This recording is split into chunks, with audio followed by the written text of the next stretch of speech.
Released in 2015, the Samsung Galaxy Note 5 is more than 7 years old. The Note 5 is one of my favorite phones of the Note series and the one I use the most. In this video I'm going to tell you if the Note 5 is still worth it in the upcoming year.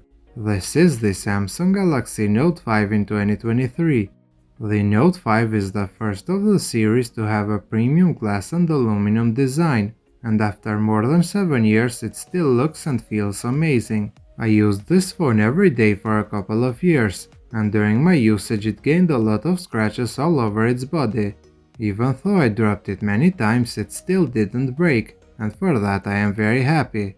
On the front, the Note 5 looks outdated because it has a big forehead and chin where the home button is located. But overall, when it comes to the build quality, the Note 5 still holds its own. The Samsung Galaxy Note 5 has a 5.7-inch Quad HD Super AMOLED display. It is a big and wide device, even though the screen size isn't even 6-inch. The reason for that are the top and bottom bezel, and the old 16:9 screen format. That aside, the quality of the display is still very good. It is very sharp and it has very accurate colors. It does also get very bright outside, and because of the flat sides it has no distortion at all.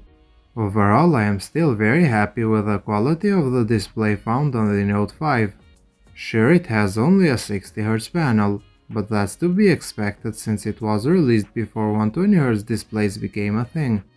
The Note 5 runs Android 7, and just like expected, the software experience isn't that good. Scrolling through the software doesn't feel smooth at all, and it lags a lot. If it had One UI, I think that it would have been still very good, but this device isn't supported for many years. The Note 5 is powered by the Exynos 7420, and it has 4GB of RAM. Like expected, this phone is slow. It can still do basic things, but it gets very warm and it starts to lag a lot. And while doing these simple tasks, it loses the battery very fast. The RAM management is also very poor. The base storage of this phone is 32GB and it doesn't even support a microSD card. So overall, when it comes to the software and performance, I think the Note 5 is very outdated. The Samsung Galaxy Note 5 has a single 16-megapixel rear camera. Pictures taken with this camera in daylight are sharp and have good colors, but the dynamic range is very weak. In low light, however, this camera does feel its age. It doesn't have a night mode, so pictures lack details and have a lot of noise. This phone does also lack at video recording. When shooting videos at 4K, the stabilization isn't as good. At 1080p, the video stabilization is better, but it loses sharpness. On the front, the Note 5 has a mediocre 5-megapixel camera. In daylight, pictures are very noisy with no dynamic range at all. At low light, this camera becomes almost unusable. When I first got the Note 5, I used to love its cameras, but technology improves very fast and nowadays they are very outdated. The Galaxy Note 5 has only a single firing speaker on the bottom. Even today this speaker is very loud and clear, but it can't come close to phones with stereo speakers. On the other hand, it does have a headphone jack, which is very rare these days. The Note 5 has a 3000 mAh battery capacity, which is not enough in 2023. Even if it was a new device with this capacity, it would never get you through a day with a single charge.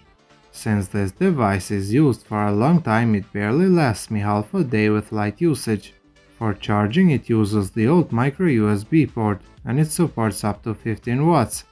It does also support wireless charging, but when using this feature it gets very warm. The Note 5 was the first Note to have a sealed battery, and in 2015 it caused a lot of backlash that was undeserved. The S Pen of the Note 5 is still comparable with recent Note devices. Sure, you can't take pictures with it and it doesn't have the lowest latency, but it still does perfectly the core S Pen features. You can edit pictures precisely, sign documents or even take screen-off memos. I can't however insert it back on the phone because I broke the click-in mechanism. The main way to unlock this phone is by using its fingerprint scanner that is located on the home button. This scanner has always been very reliable to me even though it isn't the fastest. The Note 5 doesn't have a face scanner, and if you don't want to use the fingerprint scanner, you have always an option for a PIN or a password. So is the Note 5 still usable in 2023? As much as I love this device, the answer is no, and there are a lot of reasons for that. First of all, it has an outdated software. The performance isn't good and the battery drains quickly. If you want to buy a used cheap device, there are a lot of options, but the Note 5 shouldn't be one of them. On the other hand, if you have this device, I think it is time to let it rest and go upgrade for a new phone. Personally, I love the Note 5, and I will keep it as long as it holds, even though I won't use it every day. If you are an owner of the Note 5 or you were a user of this device in the past, I would like to hear your thoughts in the comment section below. Thank you for watching, and if you did enjoy this video, consider subscribing to my channel.